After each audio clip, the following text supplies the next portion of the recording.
Good evening. My name is Kate Vanderzee-Glidden, and I'm the senior pastor at First Church, and it is my distinct honor to be here to welcome all of you for the third annual Glastonbury Holocaust Remembrance Evening. It's been an honor for First Church to work with this amazing team over the last 3 years, and we give thanks for the relationships that have been formed. I offer deep gratitude to the committee that has worked so hard on this event and on the 2 previous ones. You know, it takes time and effort, tears and laughter to make something like this happen. You all are amazing. Do you want to stand? No? Okay, no standing. But you are amazing. So tonight we gather to honor the righteous among the nations, and we will remember the 6 million Jews who were murdered by the Nazis in one of the worst atrocities in human history. Entire families wiped out, communities destroyed, survivors left with memories and trauma that will never go away. The pain, suffering, and evil of the Holocaust must always be remembered and taught so that it will never happen again.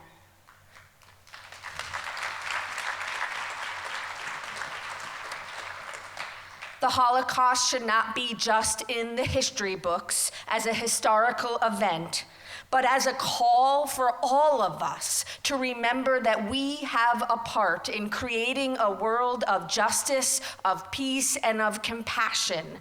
Friends, it's up to us to make sure that this never happens again. And yet we turn on the news and we see the violence and the hatred and the war and the injustice.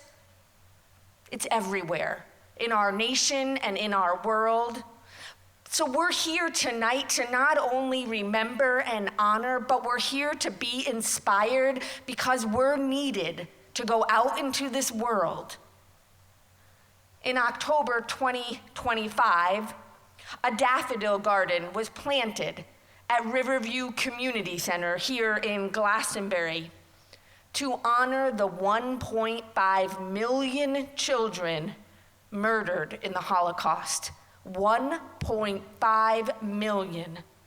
Glastonbury now has a living legacy to remind us that we are to bear witness to the stories and to always work for justice.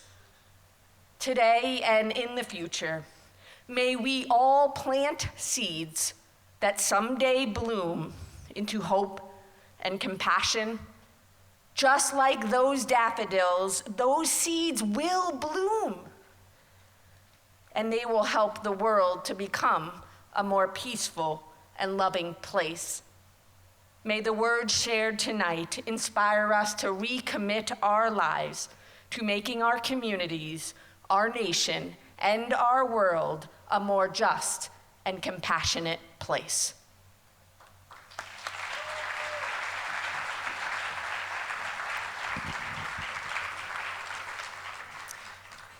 Thank you, Kate.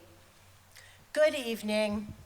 It is my pleasure to welcome you all to the third annual Glastonbury Holocaust Remembrance Evening. My name is Carol Fishman, and I am honored to serve as chairperson. I would like to begin by thanking our partner, First Church of Christ, for working alongside us to create this meaningful community-wide event. I also want to extend my gratitude to our sponsors and our donors. Their generosity makes this evening possible. And to my incredible committee, thank you for your dedication, your time, and your heart. None of this would have happened without your support. As Kate said, we planted a daffodil garden last year, and I am thrilled to announce that we will be planting another daffodil garden this fall at Smith Trail. We are so grateful for the partnership with the town of Glastonbury to honor the memory of these children.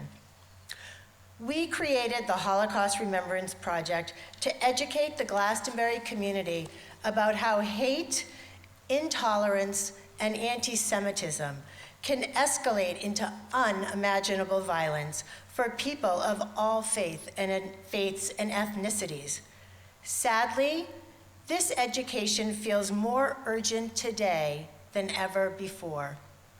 More than 80 years after the Holocaust, a recent survey indicated that 91% of American Jews report feeling less safe in the past year than ever before.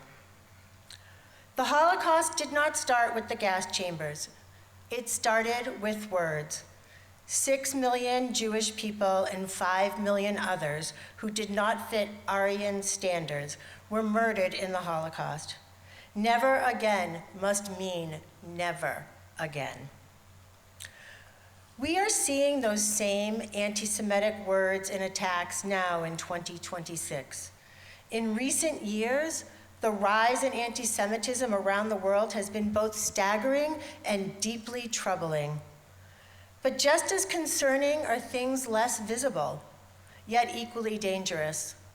The ambivalence, the propaganda, the hateful tropes, the misinformation, the apathy, and the silence.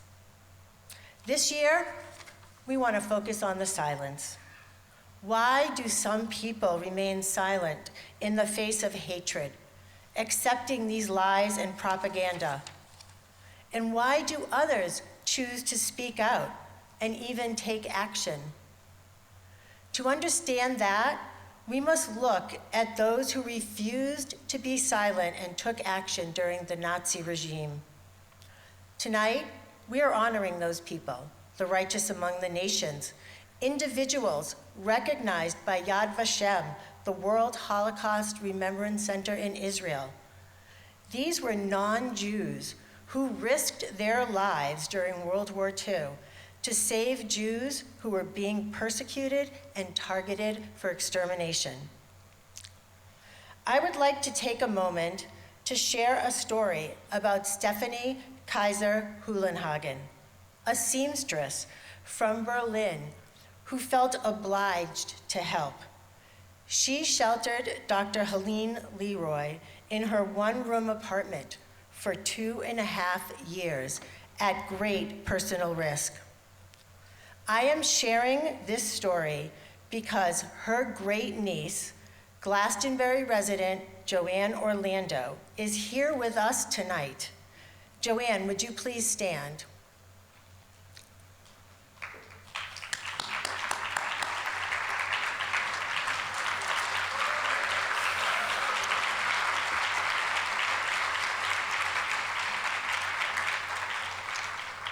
Joanne entrusted me with her family's story, and we are honored to share it. On the screen, it's there, you can see the certificate and medal awarded by Yad Vashem to Stephanie. In addition, Joanne's grandfather, Ernest Papernak, established a home that sheltered and saved Jewish and socialist children during the Holocaust. Joanne, we thank your family for their courage and for the lives they helped save.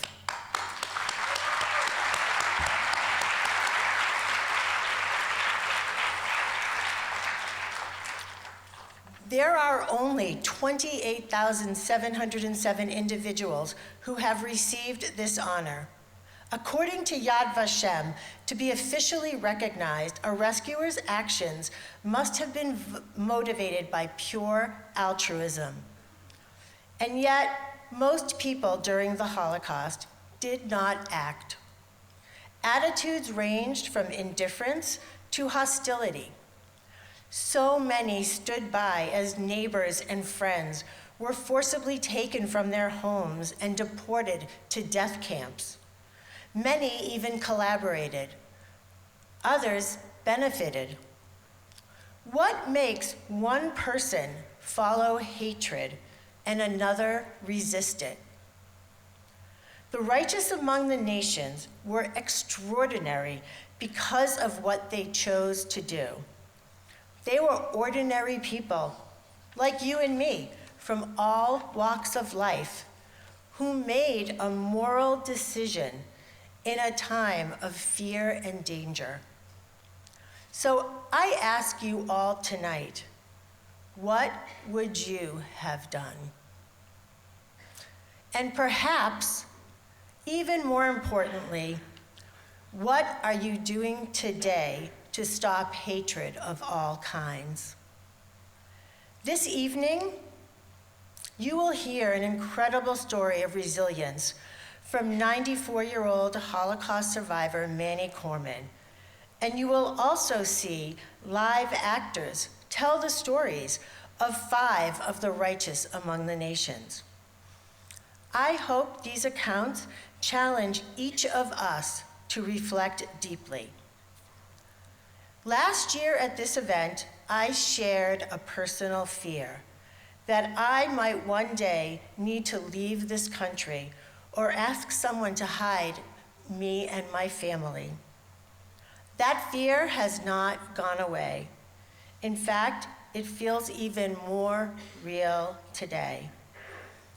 And that should trouble all of us. We must do better. We must question misinformation. We must reject hateful narratives. We must think critically about what we see and hear. And at the very least, we must speak up. It is easy to stand by. It is much harder to stand up. You may all start standing up today by wearing the blue square pin that you received at registration. The pin was created by Robert Kraft's Foundation to Combat Anti-Semitism. It is a universal symbol of solidarity against anti-Semitism and Jewish hatred. Thank you all from the bottom of my heart for being here, for listening, and for caring. That is the first step in making a difference.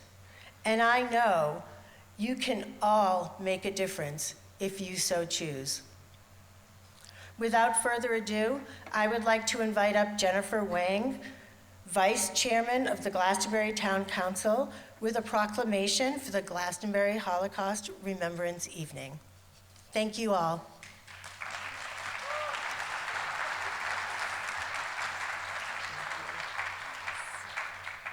Okay, thank you so much, Carol. And it is truly my honor to stand before you and present this proclamation. And if I may, I just have a couple quick words of gratitude as well.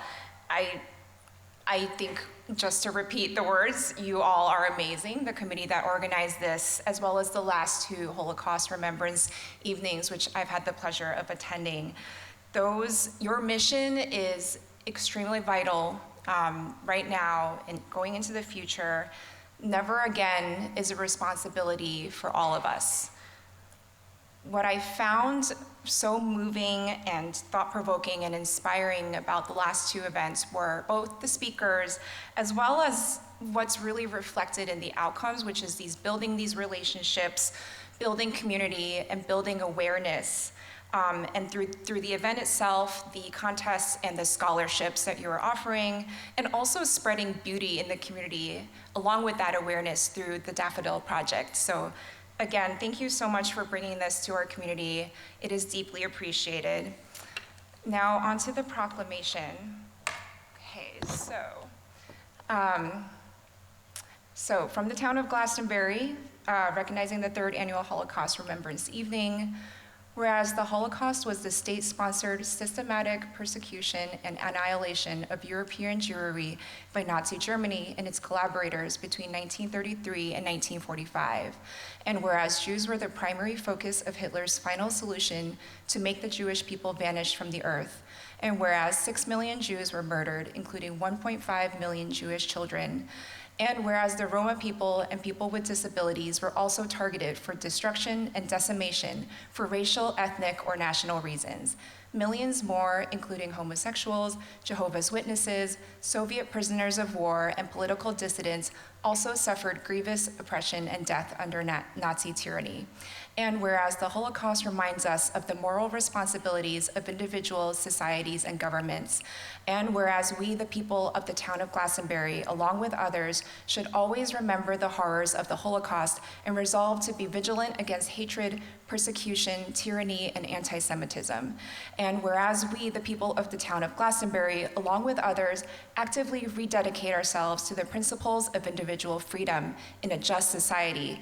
And whereas the days of remembrance have been set aside to remember the victims of the Holocaust, as well as to reflect on the need for respect of all peoples. And whereas Speaker Manny Corman will share with the town of Glastonbury his remarkable story of survival during the Shoah, incited by the Nazis with the intent of slaughtering the Jewish population of Europe and then the world. Now, therefore, be it resolved that the Glastonbury Town Council formally proclaims April 23rd, 2026 as a special day of remembrance in memory of the victims of the Holocaust and in tribute to those who help us never to forget. Thank you. Thank you so much.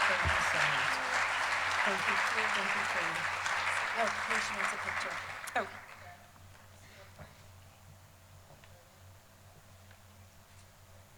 Thanks. Thank you so much. Please join me in welcoming Deborah Glass to.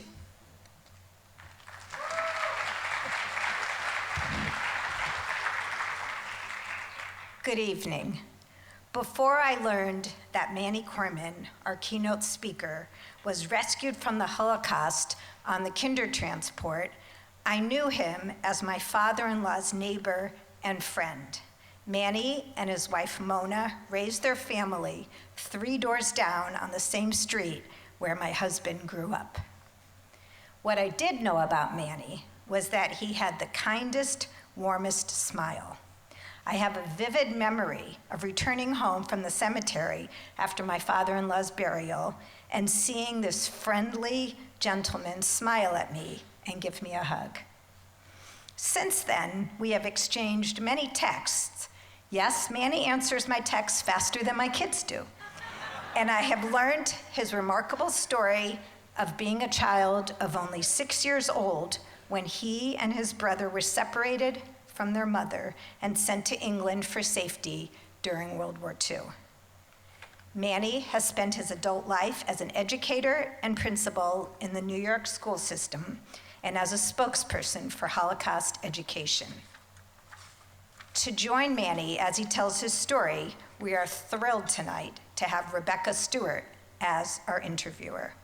Rebecca is the Chief of External Affairs at Hartford Healthcare. She is in charge of a portfolio that brings the human stories of Hartford Healthcare to life through social media, special events, and media relations. Before working in healthcare, Rebecca spent more than a decade as a journalist in print and broadcast newsrooms. She earned her master's degree from Northwestern University's School of Journalism and earlier attended the University of Pennsylvania. In speaking with Rebecca, it was clear to me that she shares our commitment to educating the public about the Holocaust. Her genuine warmth and energy immediately puts everyone at ease. Manny, you are in good hands. Please join me in welcoming Manny Corman and Rebecca Stewart.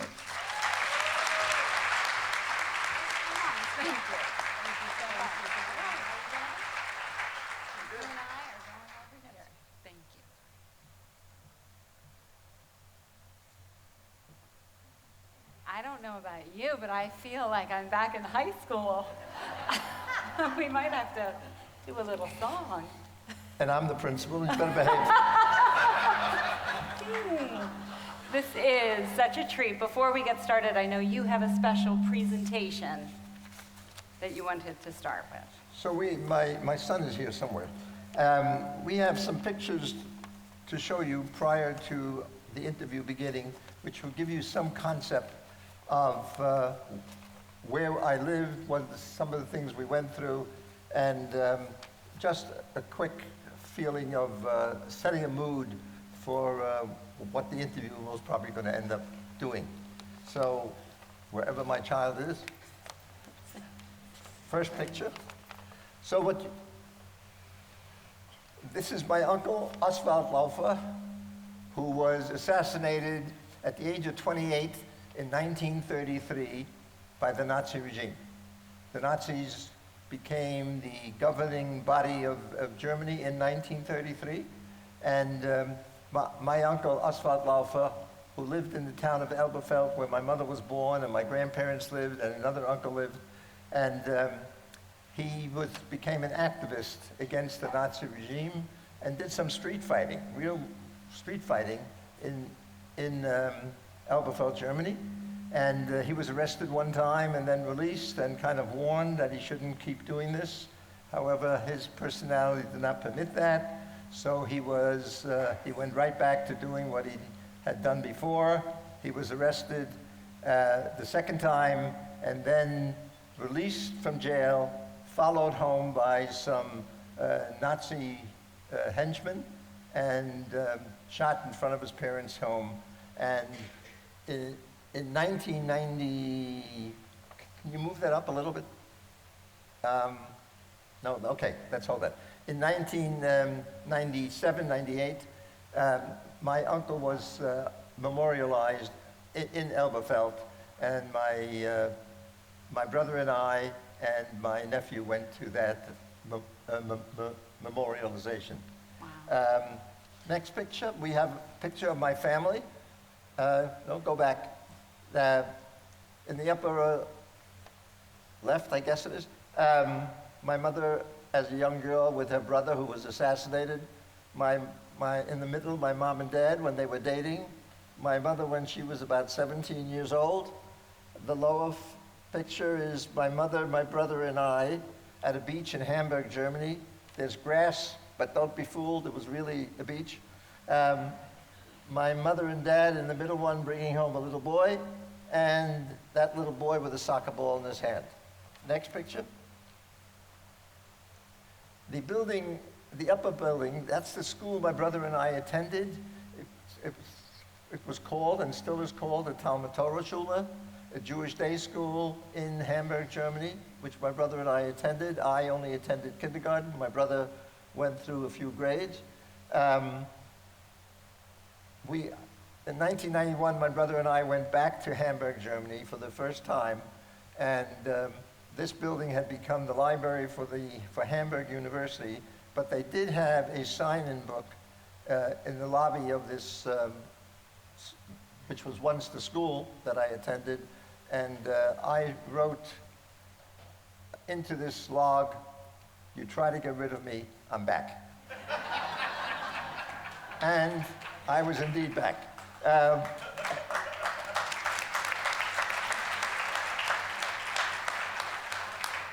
The lower picture is a synagogue we attended called Bornplatz Synagogue.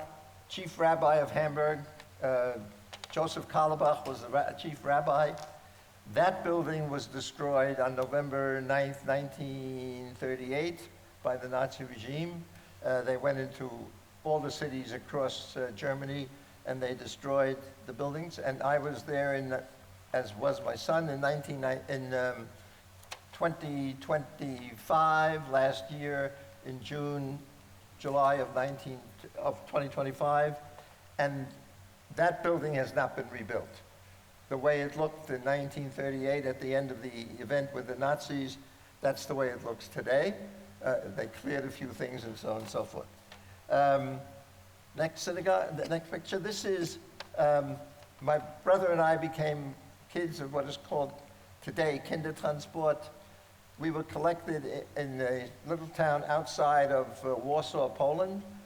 We were all kids who came to Poland through deportation. And so these 60 kids ended up as a group waiting to go to England on a Kindertransport. This Kindertransport was accepting 10,000 children from the European mainland. The British government in 1938, the Parliament in November of 38, decided to accept 10,000 kids into this country. no parents, only kids. Just for information, that good-looking kid in the lower left there with black hair, that's me, and my brother is right in front of me. And then there's a boy with a cap on in the middle named Joseph Camille, and he became a major piece of our life, and he integrated our family structure of 2 into 3. Next picture. This is when we were in a small town in Talenton, England, and you talk about righteous people. The Christian society of this little town accepted kids like my brother and Joseph and me and took such good care of us. And you can just see from the pictures, they even made us wear ties. So that was the tall guy at that time is my brother. I'm next to my brother, and then Joseph, and the other side, we kind of switched that situation. My brother's in the middle.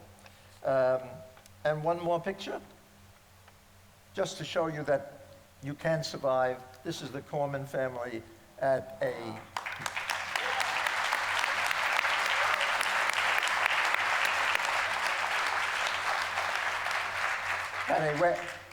wedding outside of Tel Aviv in Yafo, and my grandniece married a young man from local, and they now live in the United States. Wow. That's my pictorial presentation. What a perfect on-ramp. Thank you, Manny. Well, thank you so much. It is an absolute honor to be here with you tonight. I think those pictures are a perfect segue. One of the first questions that I wanted to ask is for you to take us back. You're 6 years old. Before you went on the kinder transport, did you know what was happening? Do you have memories from before? So that's an interesting question. For a 6-year-old, I can't guarantee exactly when it hit my brain cells in terms of what was happening. However, I'm very conscious of having been deported. Mm-hmm. I'm very conscious of the fact that we were picked up at 7 o'clock in the morning of October 28, 1938. My father went to the front door. There was a policeman outside, and he told us to follow him to the local police station. And that was really the beginning for my family of discombobulation in terms of what the future had in store for us. And I'm sure, but just parents are by nature protective. So you're 6 years old, you take us through that moment, but it would be another year before you went on the kinder transport. Yes, because we were deported by the German government. About 15,000 people are included in that number, to Poland. And it was all families, like my father, who was from Poland, married my mother when he came to Germany. So he never received German citizenship. That's because it's nearly impossible. It wasn't possible in those years, certainly, to receive citizenship to Germany unless you went through generations. And so we ended up in Poland, and we lived in horse stables, and we had some difficult moments there. And then Hitler decided that he wanted the heads of household to come back to Germany to take care of the apartments and so on and so forth. So in April of 1939, my father left us and went to Germany and took care of everything that had to be taken care of, that the German government wanted. And he was supposed to come back to Poland. In my father's case, that didn't quite work that way. He received a letter from a friend of his in Hamburg, whom he knew as a business partner in Germany. And this guy now lived in the United States. And he sent a letter to my dad, which included an entry permit into Cuba. And that's where he would... And so my father ended up going to Cuba. For those of you who are history-minded, you know what happened to a ship called the St. Louis. The ship, the St. Louis, ended up in Havana, Cuba, and the Cuban government said, we're not letting the passengers off this ship. They cannot enter the country. Do you know this now? Are you aware of any of this as a little boy? As a little boy, I knew my father wasn't there. Right. And so my mother, my brother, and I was still in this town of Spongin, Poland, and we didn't have a father there or a husband there. Take us through when your mom, how you learned about the Kindertransport and that you and your brother would be going together without your mom. So in November of 1938, the British Parliament, their government, decided to accept 10,000 children into England from the European mainland. And my mother picked up that information, and there was an application, and my mother applied, and lo and behold, we were accepted into that program. Now, that program required that my mother would, when she's told, to bring her children to the local railroad station in Spongin, and she would have to say goodbye to us there, and there would be representatives of the Kindertransport organization at that time at the railroad station and take us onto the train. And so that day arrived. I was not the nicest kid in the world. I didn't want to leave my mother, so I climbed a tree and I said I wouldn't come down. And my mother had a bargain with me. I mean, can you imagine what I'm doing to my mother at that time? She bargained with me and decided, she finally said she would have a little suit made for me, and I like to be well-dressed even as a 7-year-old at that time. And so I came down. And then my mother was told what day toward the end of June to bring her children to the railroad station and in Spongin, which she did. And everyone in this audience should think about putting your children on a train and not knowing if you'll ever see them again. And that was really the thinking of the parents at that time. In retrospect, now that you've been a father, grandfather, can you imagine what your mom was thinking? I can't. However, I'm also realistic about circumstances. And the circumstances that prevailed where we're already broken family, one is already gone, you can assume anything. Right. And so my mother knew what was best for the family, and she had my older brother, 3.5 years older, so I was 7, he was all of 10, and which became very important in my life in terms of somebody taking care of me. This 10-year-old was now told by his mother, you're in charge and you have to take care of him. How brave as both of you and all those kids. Take us through your memory. Do you remember getting on the train? Do you remember what that was like going into the unknown? Had you been to England before? No, I was a little kid who was born in Hamburg, Germany, and went to see his grandparents who lived in Elberfeld, Germany, and that was about the limits of my transportation system. So I do not remember the train ride going from Spongin to Poland. I do remember somewhat the setting that they put us in. It was like a camp setting. And I remember some times when we had some rotten food and the results thereof. So I do remember things of that nature.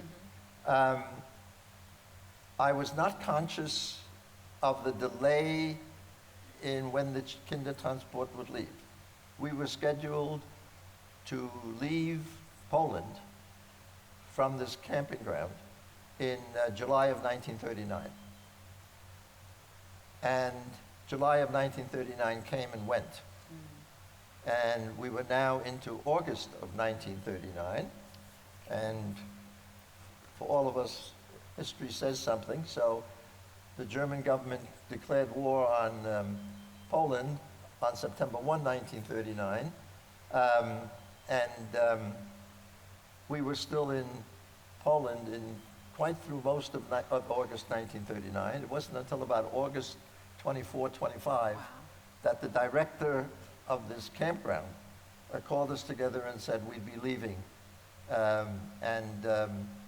Within the next day or two, we did leave and went back to Warsaw. They put us on trains and then took us to Gdynia, Poland, and Gdynia is a major port city of Poland and still is a major port city of Poland. And then your journey to England. Then we were put on a ship called the Warszawa, a Polish ship, which went through the North Sea, and then landed in England. And then we were taken to a hall where to meet people who would take care of us. Now, part of the agreement in the Parliament of 1938, November 38, is that if they're going to accept the 10,000 kids, homes must be found for them prior to their arrival. The British government did not want a mishmash where kids arrive and they didn't have assignments to homes.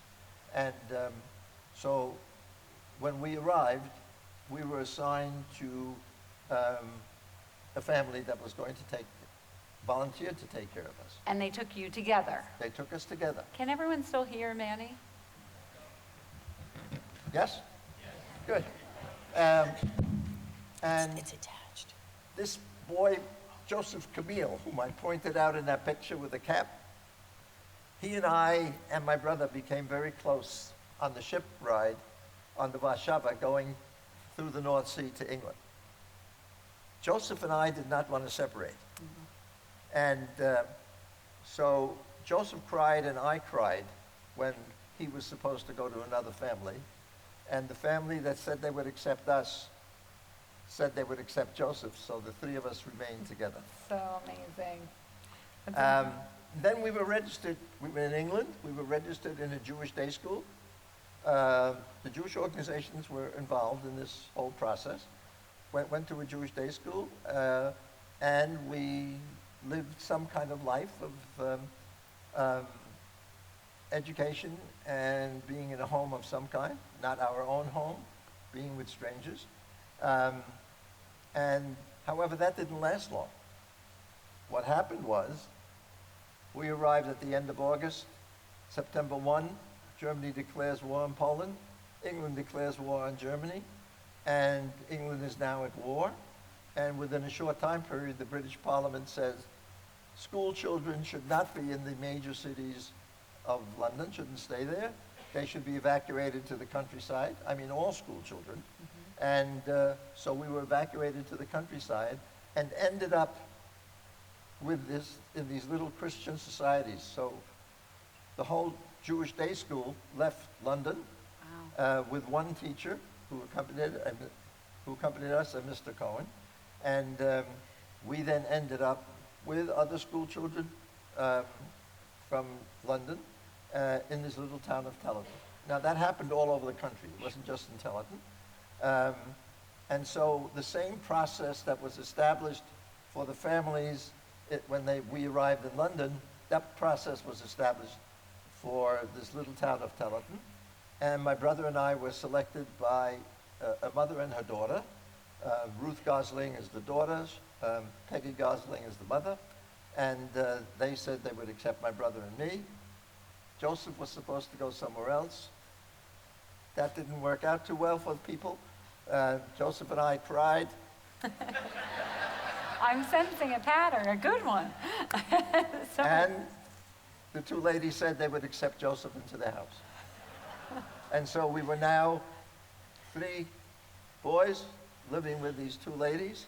And we were registered in school, upper grades. My brother went to the upper grades. Joseph and I went to the lower grades. The upper grade had this Mr. Cohen who came with us from London. Lower grades had a kindergarten teacher from the local community. Before we came up here, you said something to me. You said, you know, it's 80% luck, 20% hard work. As you're sharing your story, there is an incredible amount of luck. And caring and kindness and the righteous. Did you feel the hate? Did you know it was there? We certainly knew the hate of what happened to us in Germany. I mean, that was an obvious discussion, because same thing happened to Joseph as happened to my brother and me. Joseph was separated from his mother and two sisters. His father had passed away in a natural death in Poland, but it was a natural death. But so we were very clear as to who was the enemy and who was the friend, right? In England, school children in those years, all of us, had to knit 6-inch squares, which they then took and made blankets out of them for soldiers. Wow. So Joseph, my brother, and I all became lousy knitters, but we did accomplish that. And you had this incredible goal to do it together. That's right. Take us through, I feel like I could talk to you for hours Well, tonight. you can but do that. It's I okay. think they'll kick me off. But take us through your reunion. So you've had this experience, you go to the countryside. Remarkably, family survives. You're reunited. Take us through that. You see your mother again. Yes, but my mother had to be somewhere, right? So keep in mind the following, that my father had left, ended up going on the ship to St. Louis. They couldn't get into Havana, Cuba. The Cuban government refused to accept them. That ship went north 60 miles, which is the United States of America. Contact was made with the American government. FDR was president.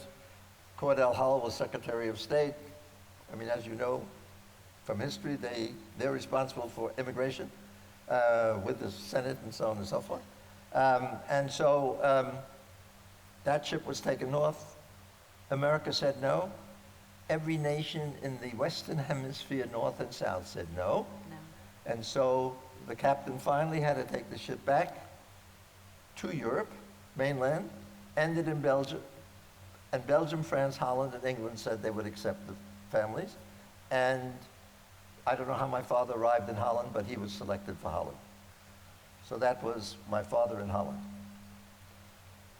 And your mom. My mom now, after she left us, she was able to find a way of getting out of Poland to go back to Germany. And so she did. And she went to her parents.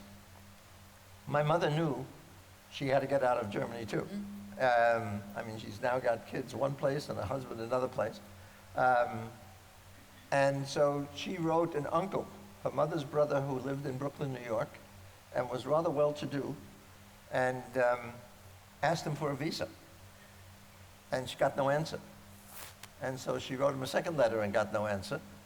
And then she finally wrote a first cousin with the same uncle as she had, and asked him to go visit the uncle and ask him for a visa. And when the cousin went to the uncle and said, Rosa, my mother's name, has been writing you and asking you for a visa, and you haven't responded. And the uncle responds to him, I don't know what you're talking about. I never received any letter. So we did some later investigation. My brother, the historian, did some investigating, and we found out that someone in that family tore up those letters, so the uncle wouldn't see them, because if you sign a visa, you have some financial responsibilities if the person doesn't find a job, and so on and so forth. Wow. And so he finally sent the visa, and my mother was then able to leave Germany. She was able to make arrangements to take a ship from Genoa, Italy, to the United States. It turned out to be an American ship. And the gentleman who helped her get the ticket was the same gentleman who helped my father get the ticket to go on to St. Louis. And so my mother ends up coming to the United States in April of 1940. You are still in England. We're in England. You and your brother are safe in England. Yes. In the countryside. Your father is where? He's still My in father is still Belgium. in Holland. Holland. And so when the Germans went into the lowlands, the place that he was called Westerbork became Camp Westerbork, and it became a German concentration camp, not an extermination camp, but a shipping camp. So kids like, Anne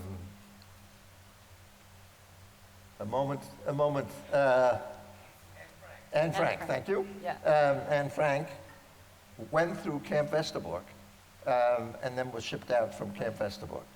And every Tuesday night was shipping night. For some reason, my father was never shipped out, so he spent the entire war in the concentration camp, but in this setting called Camp Westerbork. The war ends, finally.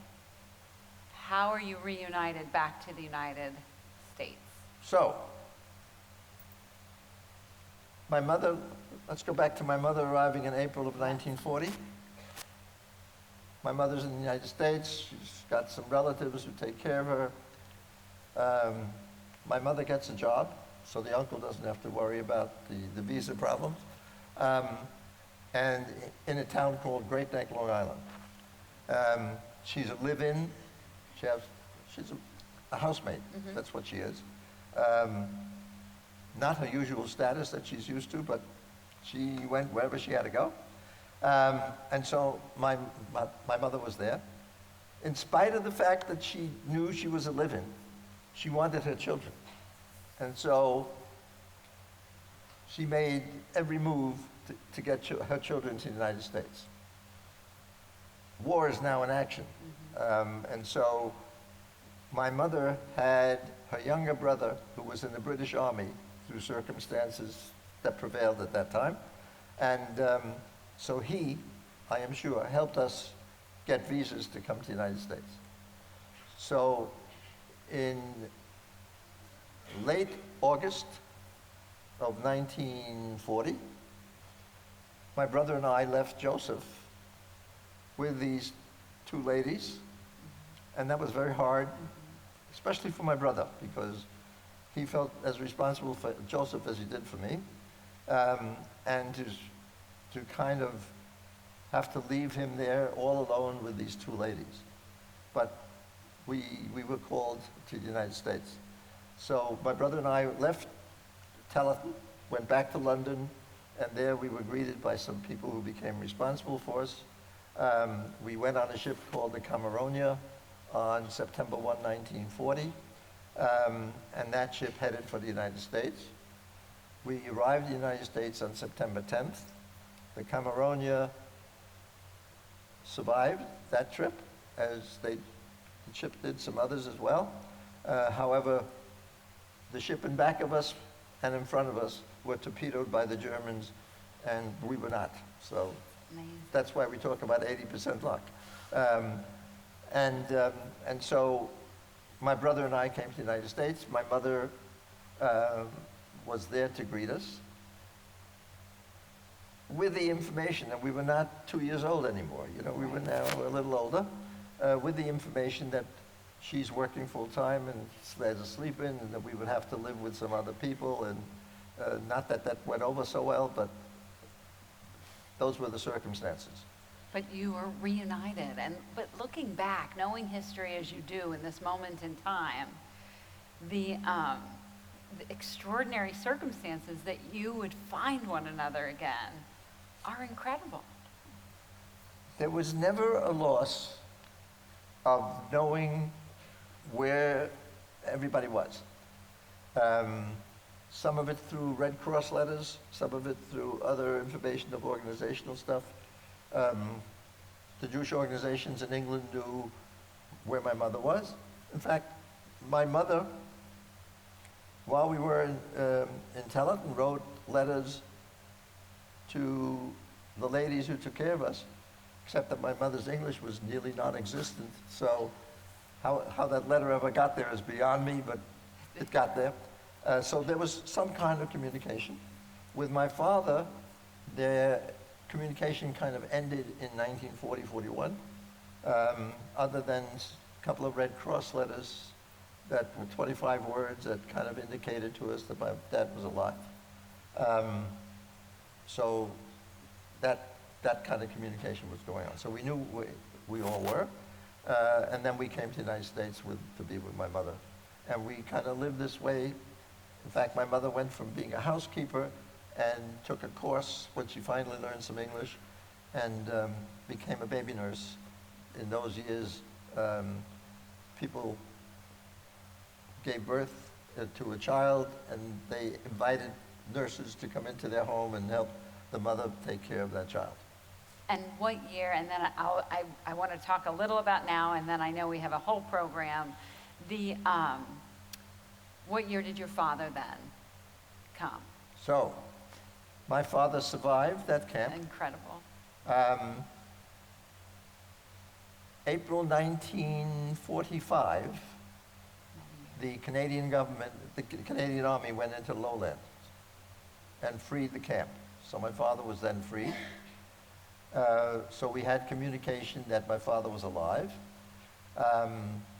It wasn't until June of 1945 that my mother was able to make a international phone call, because in those years international phone calls were nearly non-existent.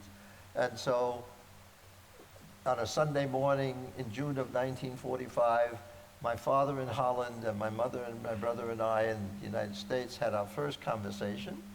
That was the first time we heard my father's voice since 1939. So 39 to 46, to 45, we had no contact with my father, oral contact certainly. And then my father was able to come to the United States in 1946. He accompanied some children who were hidden children during World War II. And hidden children means the parents were killed, the children survived, and he brought them to the United States. And so in July of 1946, on a Sunday morning, my father arrived in the United States, and we saw him for the first time since 1939, and the Corman family became A unit. somewhat of a unit again. Wow. Long time. It's incredible. This group has come to see you, to listen, to learn. What advice do you have for all of us in this moment of time where it feels so divisive, where the world seems so confusing? What advice do you have for us? You have been through so much. You're so upbeat. What advice do you have? Well, you're speaking to an optimist, so I give you that as a takeoff.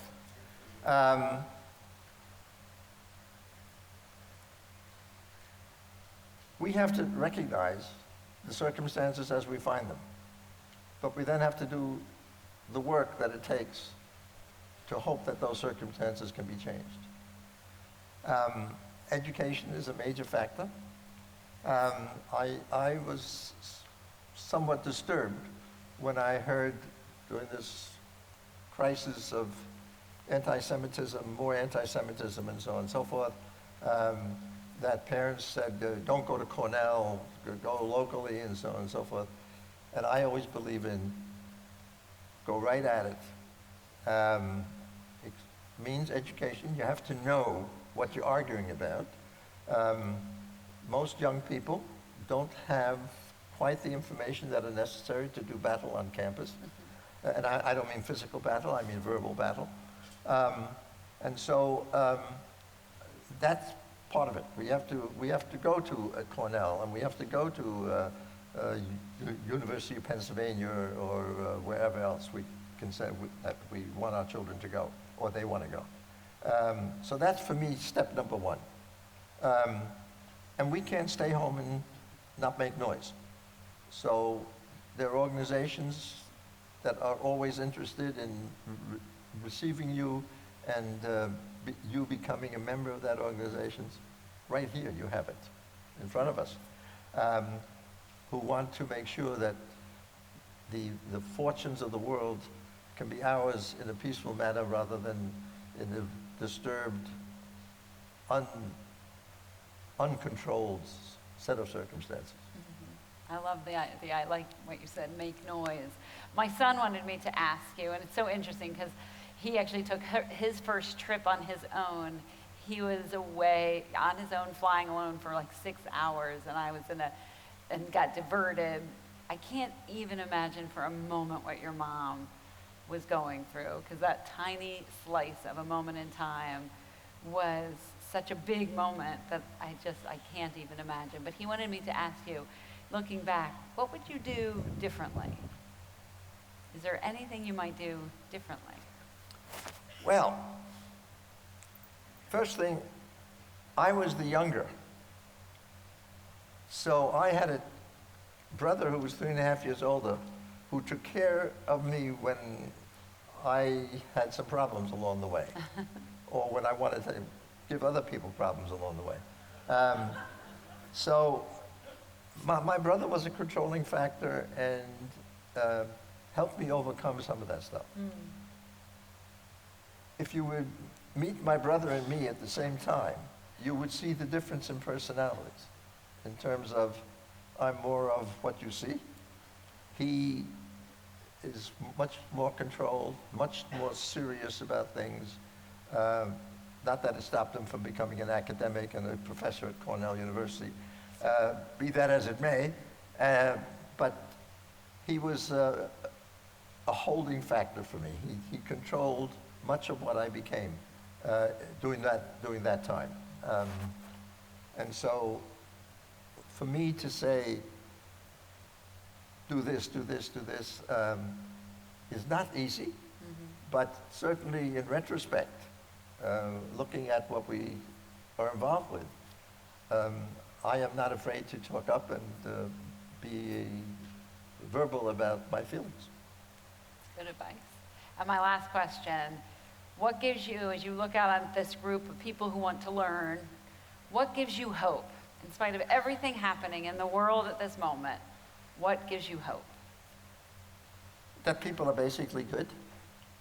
Tell you, when I arrived here and watched this crowd develop, I said to myself, wow, it's a rarity to see that.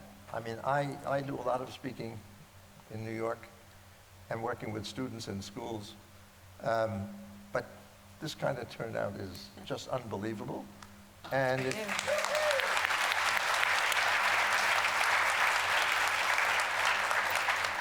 it's a remarkable comment in terms of what this community really is interested in.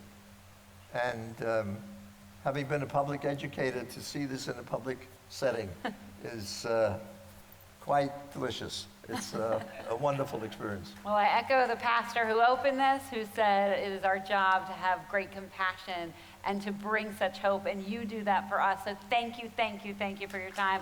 It was a true honor. Thank you. Thank you so much. Thank you. Well done. Thank you, Principal. Thank you. I think we'll have that. I have to be untethered.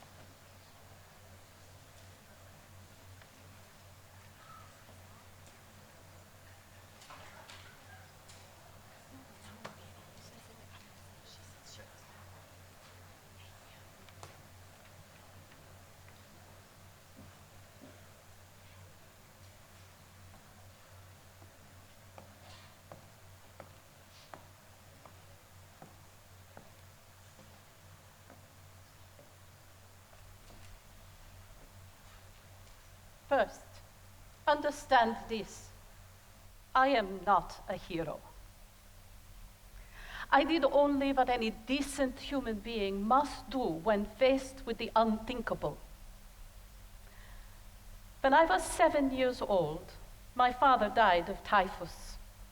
Before he passed, he gave me a lesson that would shape the rest of my life. He said, if you see a man drowning, you must try to save him, even if you cannot swim. 20 years later, in Nazi-occupied Warsaw, I saw the Jewish people drowning.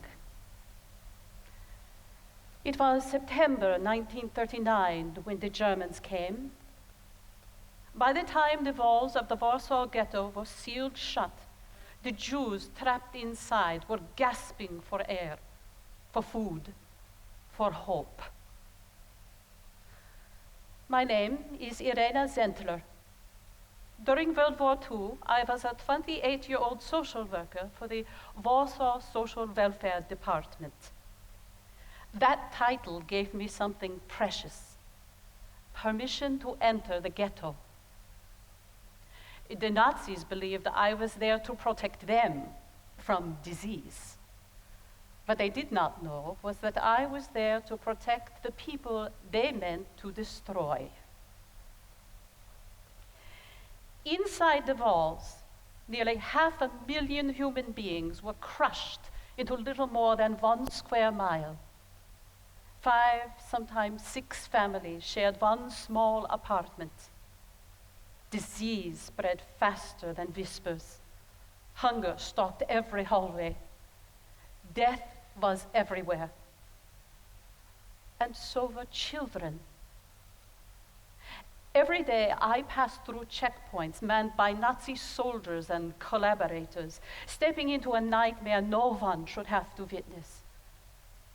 But it was the children that broke me. Their hollow eyes, their fragile bodies, their silence. I knew I could not simply observe. I had to act. So I made a decision that would define the rest of my life. I would smuggle the children out. At first, the parents and grandparents looked at me with terror and suspicion. To them, I was just another uniform, another trick, another lie that would end in torture or death. I had to earn their trust. I looked them in the eyes and told them the truth, that I could save their child. I showed them forged papers. I brought food. I promised safety. And I made a promise that I wasn't sure I could keep. That after the war, I would reunite their families. To make that possible, I recorded every child's true identity, their parents' names, their ghetto address, their new hiding place. I wrote this information on small slips of paper, sealed them in glass milk jars, and buried them beneath an apple tree in a friend's garden. Once a month, with Nazis everywhere, I returned to that tree and entrusted it with more names, more lives. In the summer of 1942, the smuggling efforts ramped up in intensity. A steady stream of parents began handing me their children. Imagine that moment, a mother placing her baby into the arms of a stranger, knowing she might never see that child again. That courage still humbles me.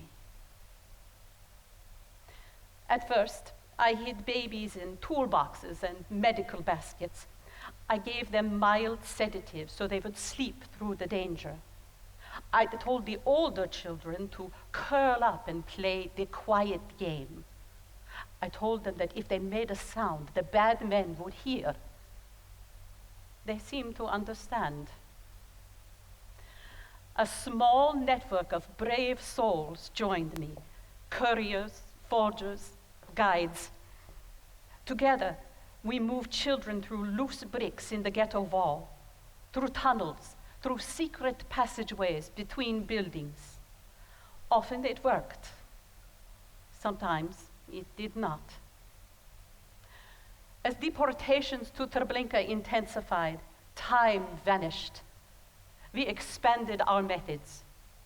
Ambulance drivers hid children in secret compartments or placed them in body bags labeled typhus, a word that made the Nazis recoil in fear.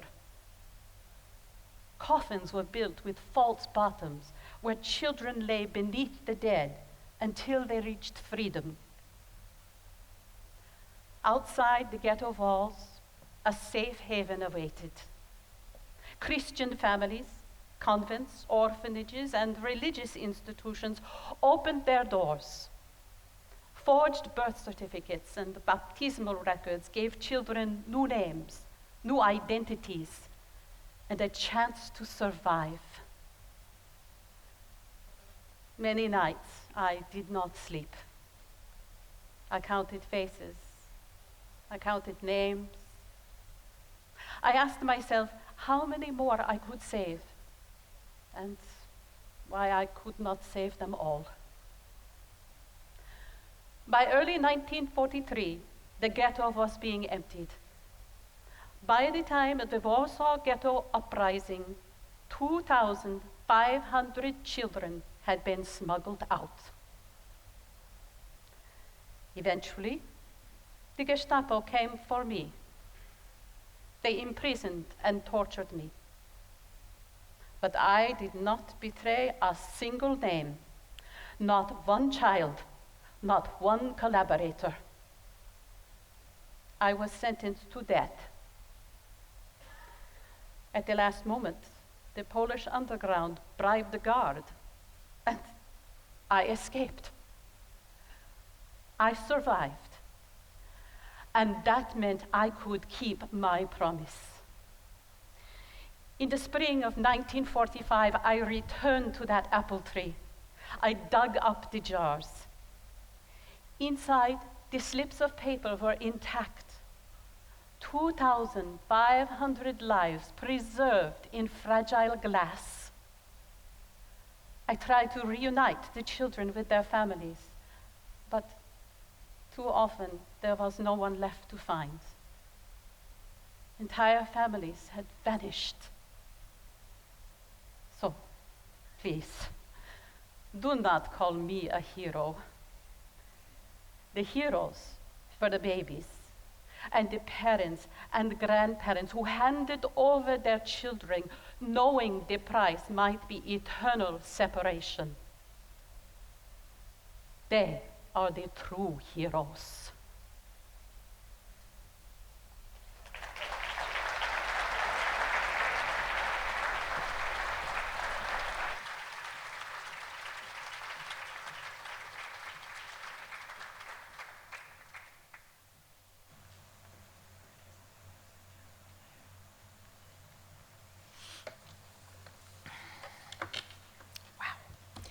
Good evening, everyone, and thank you for being here.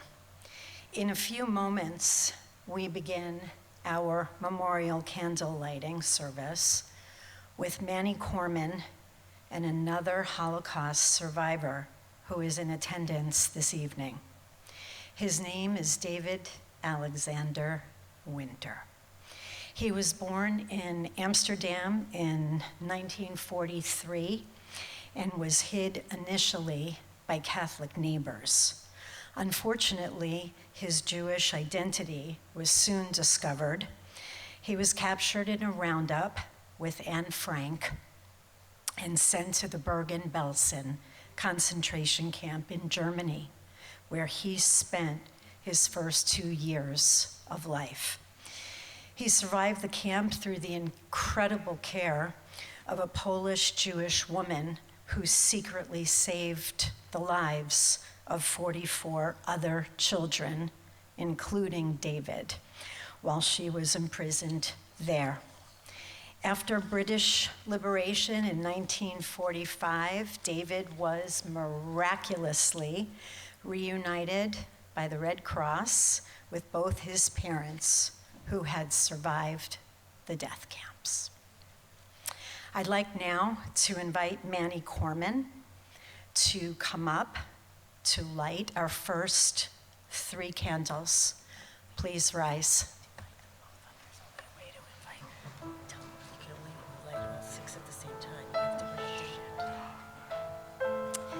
I'd also like to invite David Alexander Winter.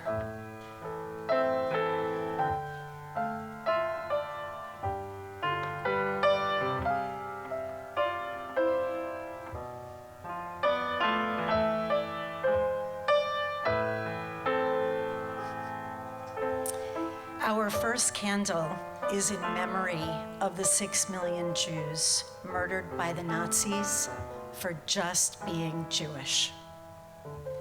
Our second candle is in memory of the 1.5 million children murdered by the Nazis for just being Jewish. And our third candle is in memory of the 5 million others murdered by the Nazis for just being different. Our fourth candle is in honor of the 28,707 righteous among the nations for saving so many Jewish lives and generations. Our fifth candle is in memory of all the other victims around the world murdered senselessly. And finally, we light candle number 6 to never forget and ensure this doesn't happen again.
Hello, my name is Henry Christian Thompson, and before the world shattered, my wife, Ellen, and I were simple innkeepers.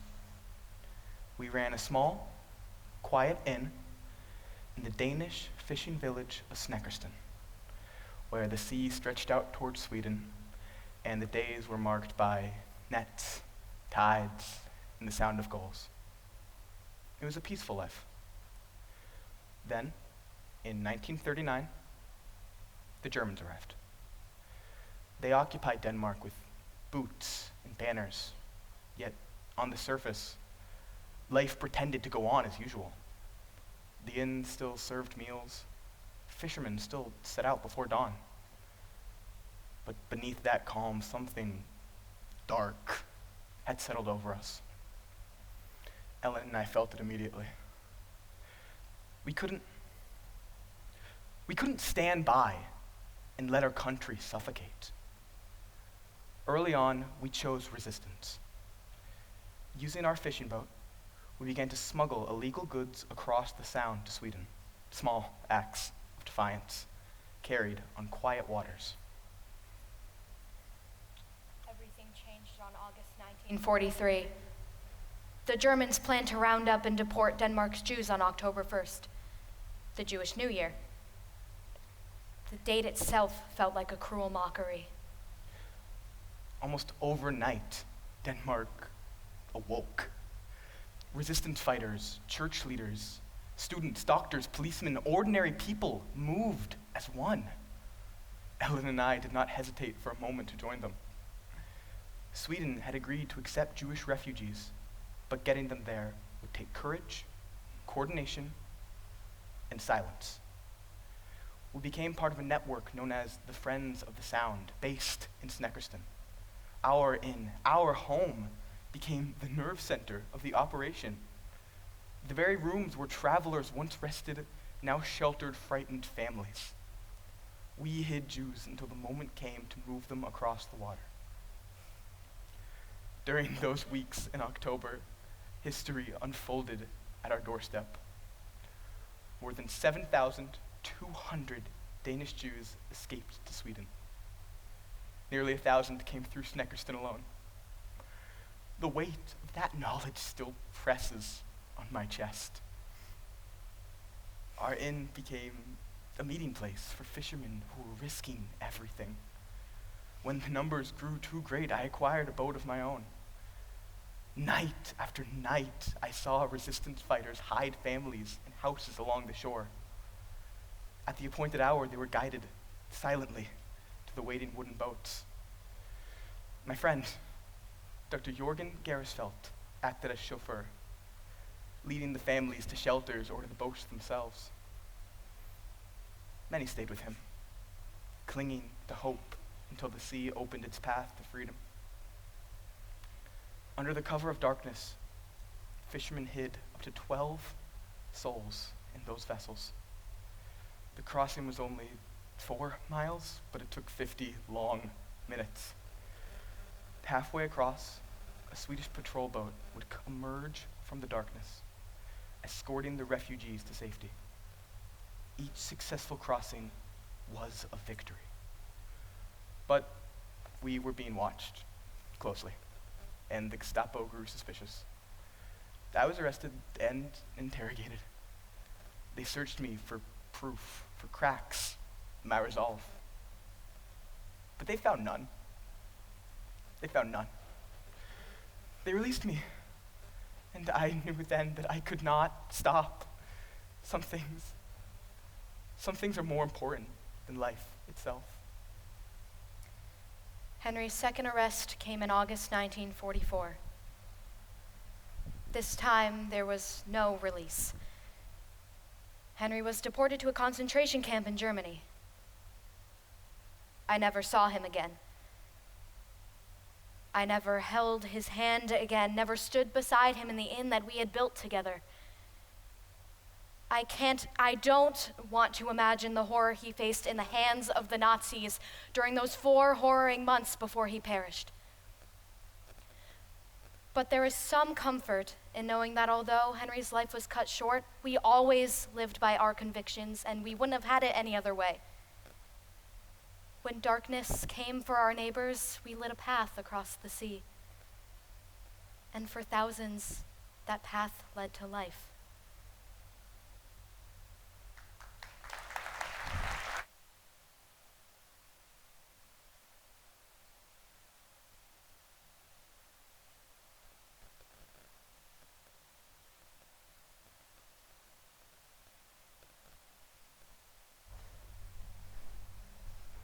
My name is Pastor André Tokme. I lived in Les Chambon-sur-Lagon, a small village tucked high in the mountains of southern France. For centuries, that isolation had been our fortress. But in 1940, those walls were breached when Germany invaded France. The north of France fell under direct German control, and the south, my south, was handed to the Vichy French government.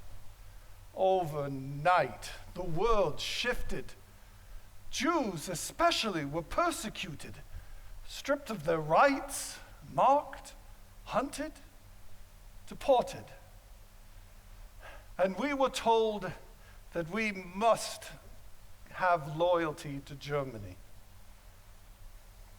I remember standing next to a church colleague of mine when we heard that news, and we felt the weight of it settle between us. We were both French Huguenots, direct descendants of Protestants who had been persecuted centuries before. We knew that resistance would be dangerous, and we knew it would be quiet, and we knew it would be unrelenting.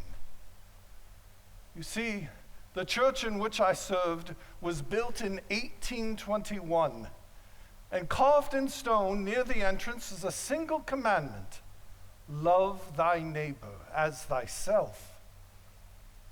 Not some neighbors, and not safe neighbors, but all neighbors. Later that year, one cold winter's night, as the wind whipped across the plateau and snow froze the earth, there was a knock at my door. I opened it to discover a woman barely alive. She had traveled across France, fleeing the Nazi Germans, desperate for a place to hide. My wife, Magna, saw immediately what I did not want to say aloud. Shelter alone would not save this woman. Without false identity papers, arrest was inevitable. Magna went to the mayor the next morning, but he refused, stating there were already many French Jews hidden within the community, and a single German Jew could endanger them all. Magna told the woman that she would have to leave the next morning. We gave her food, names, directions, and prayers. But when I watched her walk back out into the cold and snow, I knew that doing what was right was never going to be easy again. By the summer of 1942, the Vichy police flooded our village, boots on cobblestone, eyes sharp with suspicion. I remember one Sunday standing steadfast in my pulpit, and I told my congregation that obedience to God required resistance to injustice, and the gospel did not make exceptions for governments nor guns. We would continue to resist, and we would do it without pride, without fear, and without hatred. Soon, our commitment to help those in need, the word spread, and people from all over France and even Central Europe began arriving in Les Chambon.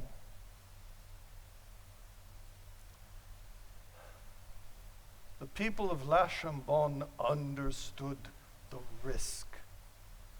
Death, deportation, arrest.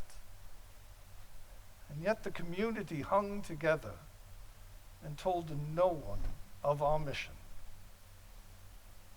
In February of 1943, the Vichy police arrested me and two of my colleagues. We were sent to a French internment camp. When asked, I said, I did not know any Jews. I only knew human beings. The commander of the camp placed an oath before us, requiring loyalty to the Vichy government. We refused, and soon, unexpectedly, we were released. But free did not mean safe. We were soon in hiding ourselves, directing our missions from behind the shadows. In 1944 of September, the German occupation was over. Liberation came quietly. It was only then that we had understood what we had accomplished. The underground network that we created stretched all the way into neutral Switzerland. Thousands had been saved. 3,500 of them Jews. Every one of them hidden in plain sight. Protected not by guns, but by convictions. I am Pastor Andre Tocme. Les Chambon was a small village in the mountains of southern France. And one night, when history called, my community did not turn away.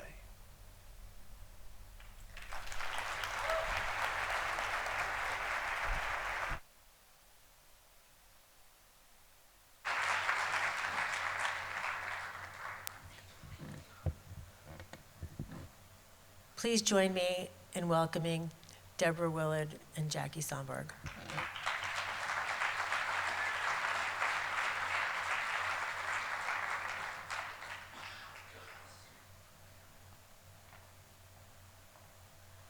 From its inception, the Glastonbury Holocaust Remembrance Project was committed to educating the entire community, and especially realized that it had a responsibility to reach out to the young people whose own personal knowledge of the Holocaust was most unlikely, especially if they did not have a personal member of their family who had been directly affected by it.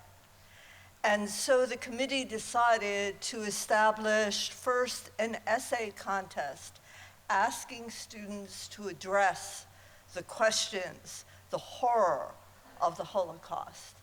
And this year, it asked them to address the question of the righteous amongst the nations, those individuals who had risked everything, even without any personal commitment or knowledge towards a specific individual.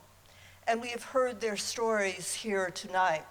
The stories of Le Charbon sur Lignon in France, where an entire Huguenot committee and community, led by its pastor, saved those who would certainly have been put to death: Jews, socialists, communists, resistors, those who were mentally affected or physically had some kind of disability.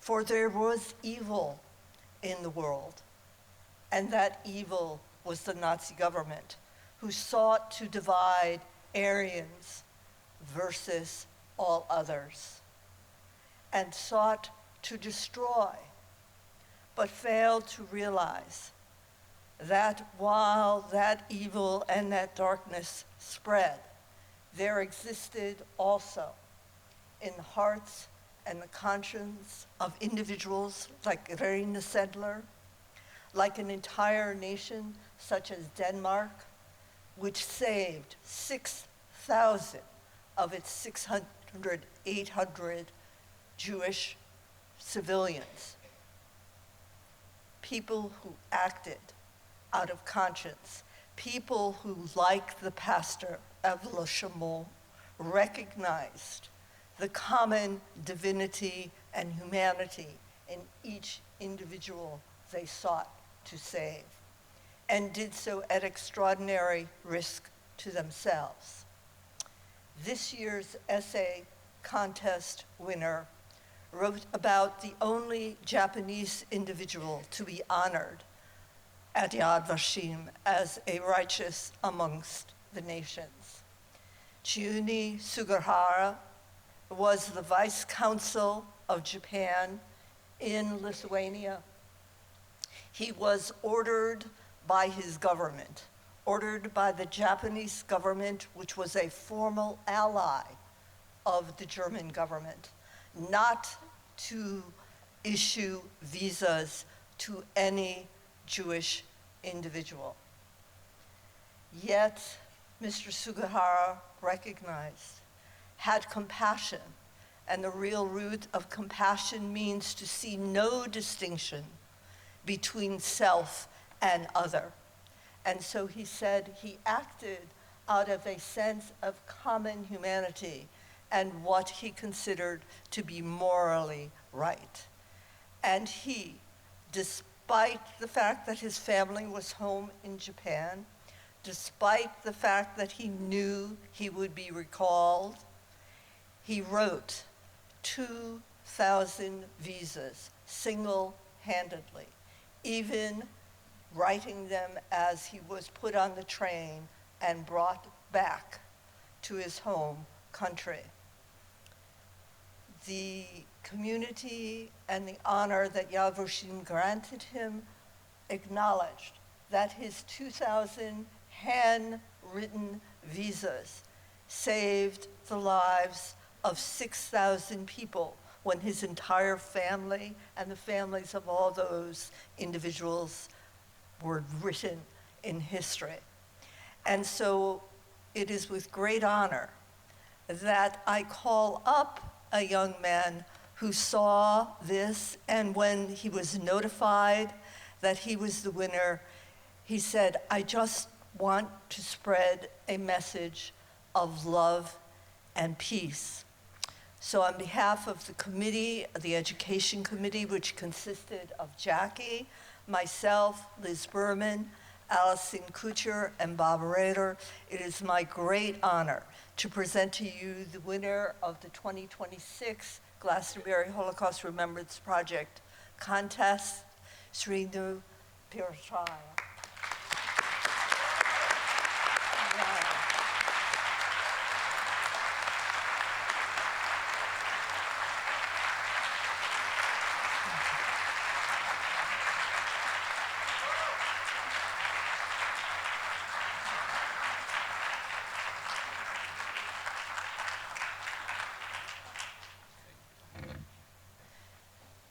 In greeting Sriyan, I recognized and used amongst his culture Namaste, which recognized the divinity, the common humanity, the spark of light, which truly represents the righteous amongst the nations. Please, again, honor me.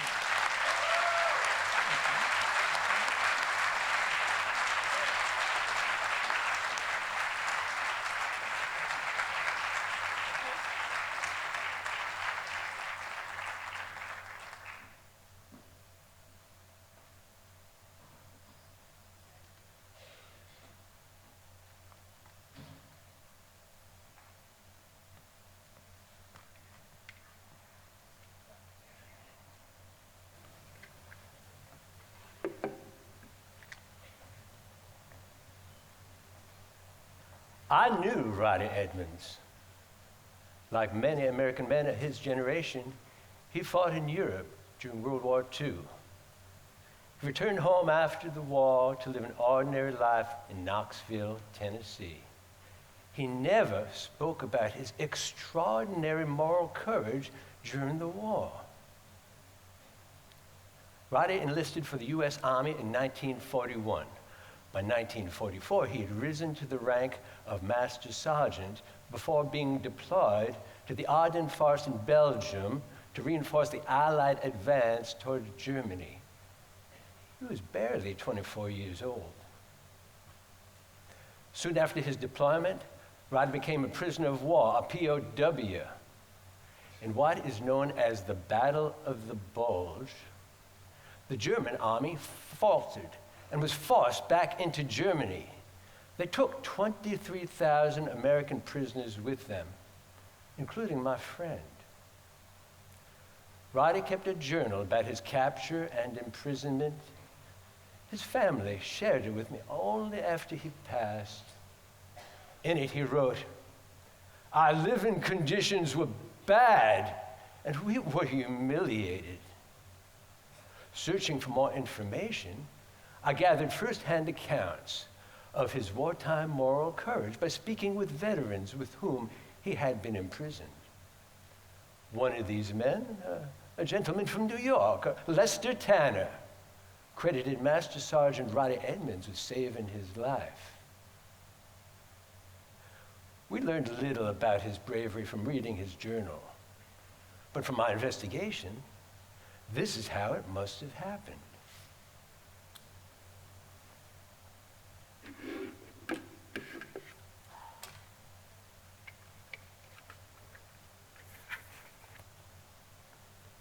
The Germans broke through our lines to the north and the south. We tried making a break for it. We had rifles. They had tanks. Captain Foster did a wise thing in surrendering. We were marched 30 miles in the freezing cold to the Gerolstein rail station. Stuffed into boxcars, 70 men in each, packed like sardines. No food or water, forced to eat snow. 40 days later, the Nazis announced that only the Jewish prisoners will be separated into a special barracks, a kind of prison within a prison. Later, the Jewish and non-Jewish officers are transferred to another camp. I and the highest-ranking non-commissioned officer in Stalag 9A, leaving me in command of nearly 1,300 American POWs. The air is filled with danger and death. Over the loudspeaker, we hear that only the Jewish prisoners should fall out in the morning, with all others to stay in the barracks. Anyone failing to obey will be shot. I'm thinking, if only the Jewish prisoners step out, surely they'll disappear to face the unimaginable. But if they disobey, they'll be shot. I made my decision. I told my men, we are not going to do that. Everybody will fall out just as we do every morning. The next morning, the entire company falls out. The camp commandant, Major Ziegman, rushes forward to me red-faced, shrieking in anger in English. "You cannot all be Jews." "We are all Jews here," I replied. With that, the major takes out his pistol, presses the barrel to my forehead, right between the eyes, bellowing in anger. "You will order the Jews to step forward? I will shoot you now." I replied as calmly as I could.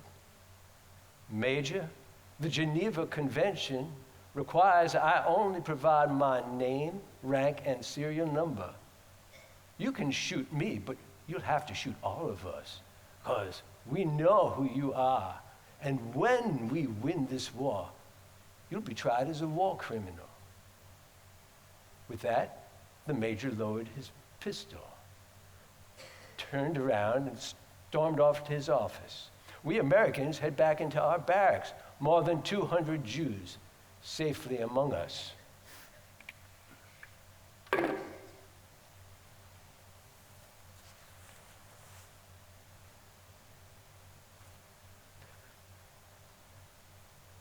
Lester Tanner, that gentleman, that veteran with whom I spoke, stood next to Roddy that very morning, witnessed the entire exchange. He remarked that Rodney's profound moral courage saved not only his life and the lives of his fellow Jewish prisoners, he saved all their lives, multiplied by the lives of their children, grandchildren, and great-grandchildren alive today. Mr. Tanner also remarked that Roddy's defiance was the defining moment of his life, and I quote, "From that day forward, I decided to live like Roddy and do what's right for others, regardless of the risk, regardless of the circumstances."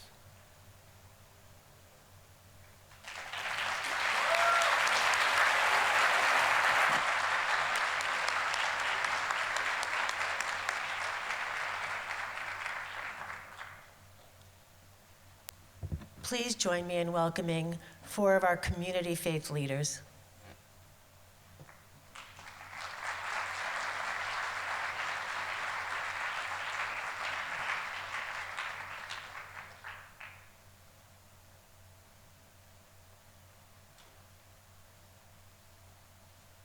I'd invite you all to rise.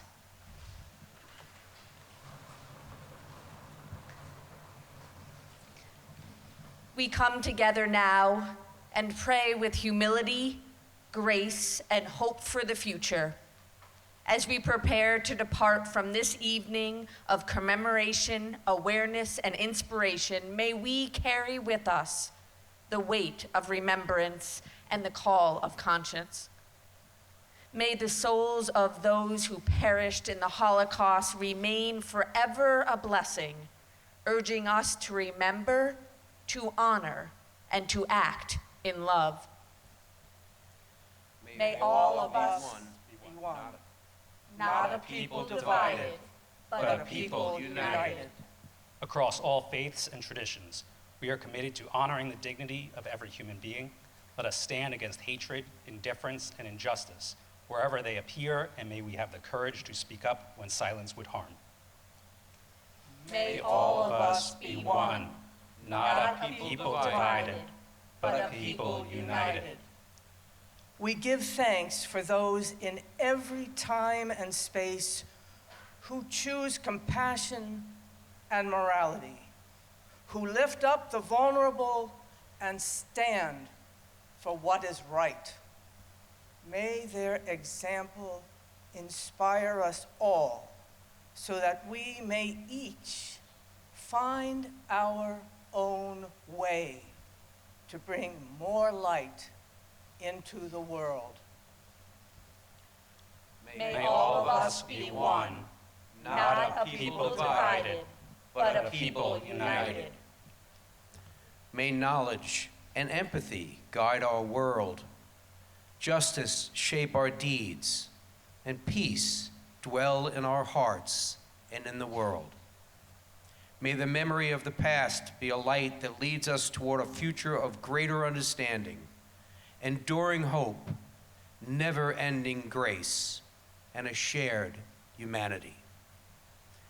May all of us be one, not a people divided, but a people united. And let us all say, Amen. Amen.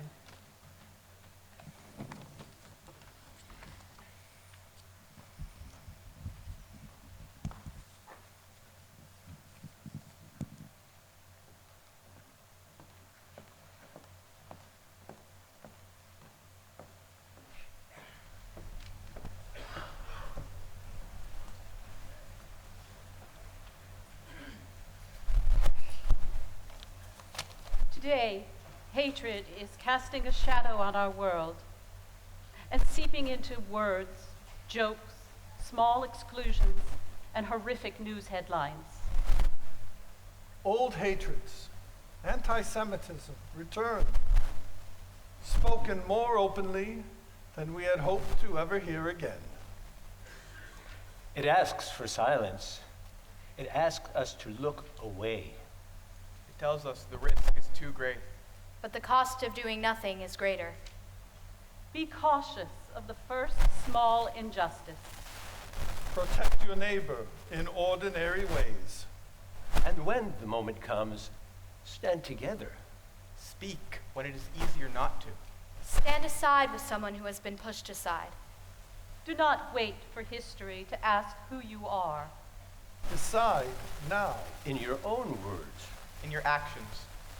And in the moments where no one is watching, Choose courage.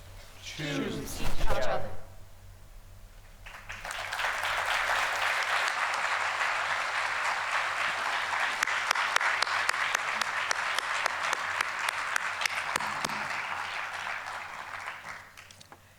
Thank you so much.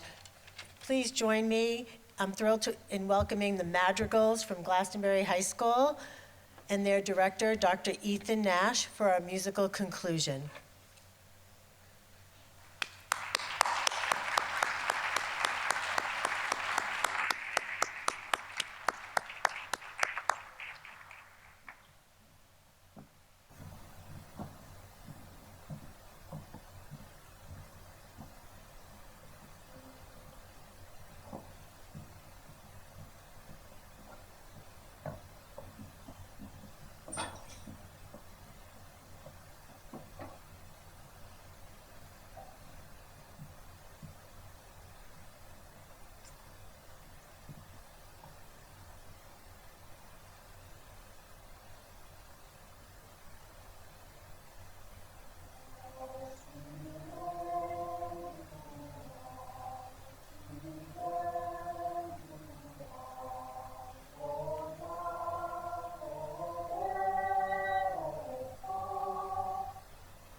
For our final song, I'd like to ask you all to take your candle that you received when you entered the auditorium and turn the bottom so that you can light the candle. And now we'll listen to their final song, Eli, Eli.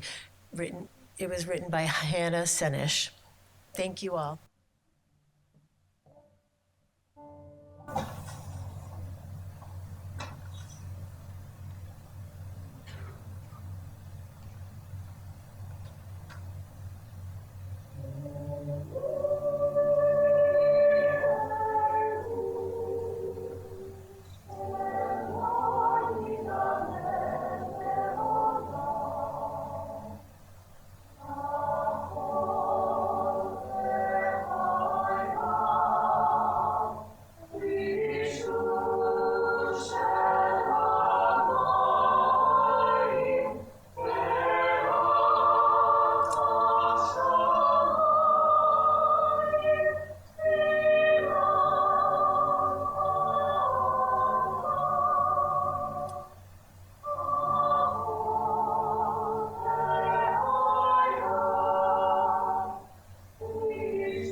Thank you all for attending the third annual Holocaust Remembrance Evening. I hope that this was a meaningful and thought-provoking evening for you. And I am really appreciative of all of you attending and the support we have from the Glastonbury community. Please return your candles to the ushers or drop them in the basket and join us for refreshments in the cafeteria. We would also appreciate your feedback, so please scan the QR code. You know, we're technology savvy now on the back of the program to complete a brief survey. Thank you again, and good night to all.